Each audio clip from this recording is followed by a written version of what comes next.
Have you ever felt like someone else's backup plan, or worse, your own? You overgive, you say yes when your gut is screaming no. You know what I'm talking about. When you tolerate disrespect from other people, when you break promises to yourself, and then you're wondering why you're left feeling drained. Well, I've been there too. I used to bend over backwards to other people who wouldn't do the same for me just to keep the peace. I thought being nice meant overextending until I realized you can be kind and still have boundaries. Because the pattern of self-abandonment kept me stuck for a really long time because I wasn't cherishing my own time, my own energy, and my own peace. But here's the truth, people treat you how you treat yourself, so make sure you're treating yourself right. Because having self-respect isn't about being cold or being self-absorbed, it's about knowing your worth and honoring that. And when you do that, everything changes, so you start attracting healthier relationships, you stop people pleasing and over explaining, and you make decisions from power, not fear. So in this video, I'm going to be talking about 7 powerful shifts that you can start doing to stop shrinking yourself and start showing up for yourself. So number 1 is that respect is going to be your new baseline. Stop tying your worth to your productivity, to your achievements, or to even your mistakes,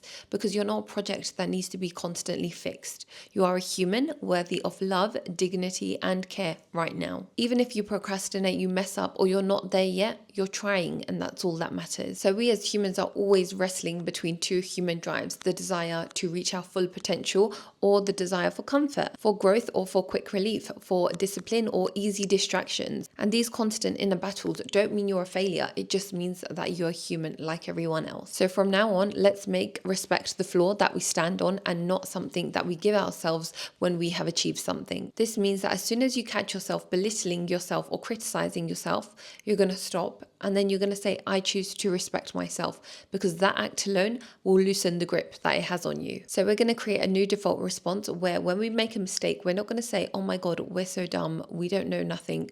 We're just going to say, we're learning what doesn't work, and that's a part of the process. You need to start acting like your own personal coach, because your therapist wouldn't be talking down at you if you had one, then you shouldn't be doing that too. And know that you deserve respect in this very moment, not because you're crushing every goal, but because you are human and you're trying. Even if you feel like a failure in this very moment, you're still showing up for yourself every single day. Even you watching this video shows that you are trying to learn and trying to better yourself. Number 2 is that you need to start taking yourself seriously and start showing up for yourself. Because if you don't consistently show up for yourself, why do you expect your partner, your siblings, your parents to show up for you? Why would you think other people would take you seriously when you don't even take yourself seriously? Because respect means acting like your own dreams, your own ideas, and your feelings matter. That means getting out of bed when you feel unmotivated. That means taking care of your self-appearance, because it's a form of self-respect. So you need to start showing yourself that I do turn up for myself, especially on the days when I'm not feeling, because those are the days that count the most. Because yes, everyone can get up and go to the gym whenever they feel like it and when they're in the mood,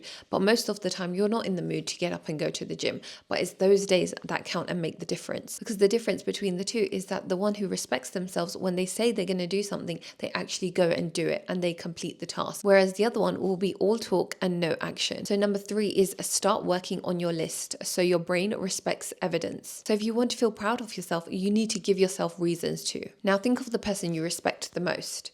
Now think of all the reasons why you respect them.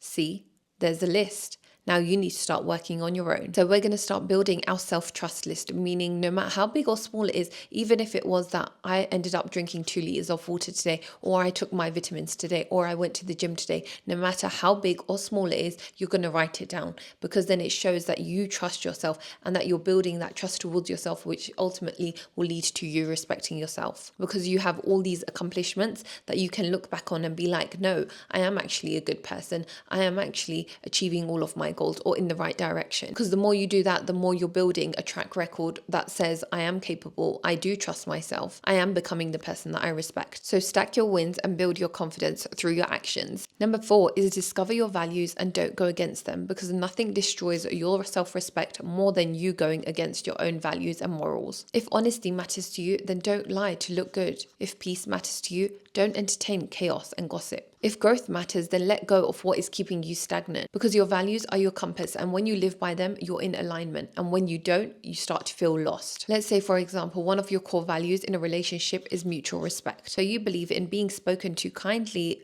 being considered when a decision is being made, and feel emotionally safe instead of being belittled. So betraying your values would be you staying in a relationship where your partner is always disrespecting you and belittling you and making jokes at your expense. And deep down it hurts, but you stay silent and you start justifying it like, oh, they didn't mean that. Oh, they're just angry. Oh, but I don't want to lose them. But every time you accept this behavior, you don't just tolerate disrespect, you are betraying your own values. And slowly your self-esteem starts to shrink, and then you start questioning your worth and your voice. Number 5 is stand up for yourself. So speak up when something doesn't feel right to you. You need to protect your needs, your space, and your energy. Because respecting yourself doesn't mean shrinking when other people try to push you. It means being kind, but also assertive when you need to be. You can be loving and still say, this doesn't work for me. People treat you how you teach them. So make sure you check out my other videos as well on that, because every time you choose silence over truth or comfort over confrontation, you're shrinking yourself and you're telling yourself that your voice doesn't matter, but it does, and it always has. And the more you let other people step all over you, they will take advantage of you all the time, because everyone loves a pushover,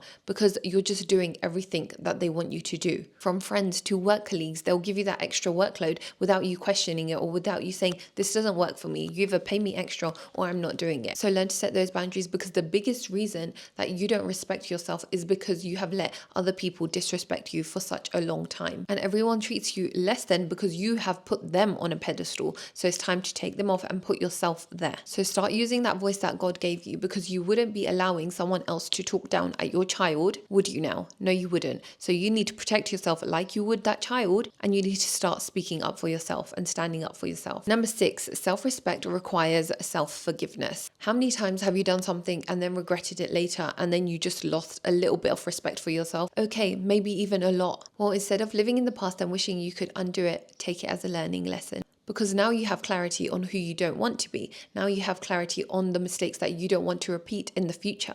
So you are better equipped to handle certain situations. You can also check this video out on forgiveness, because living in shame will not help you move forward. It will keep you stagnant. Number 7 is clean your environment, because your environment is silently shaping your self-respect every single day. And your environment doesn't have to be just your home. It can be your home, your car, your phone, your social media, your friends, your family. Who are you spending your time with? What are you spending your time doing? So look around, and is your space reflecting the person that you want to become? Because your physical environment matters. That clutter shows that there is clutter in your mind. So clean your house, clean your car, clean your desk, because these are energy containers. And if they're cluttered, that means your mind is cluttered. It's not clear. It's not able to focus. So tidy it, organize it, make it look like someone that you admire would live there or work there. And your social environment is so important. Are your friends speaking life into you, or are they draining you? Do they celebrate your growth or silently resent it? Do they make jokes out of you and then afterwards they're like, oh, stop being so sensitive? Because these people are either reinforcing your self-respect or eroding it. So choose your environment wisely.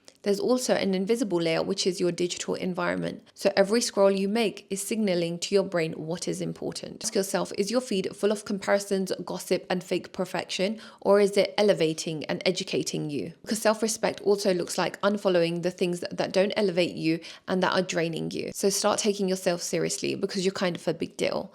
Thank you so much for watching. I hope you enjoyed this video. Thank you for liking and subscribing, and I will see you in my next one.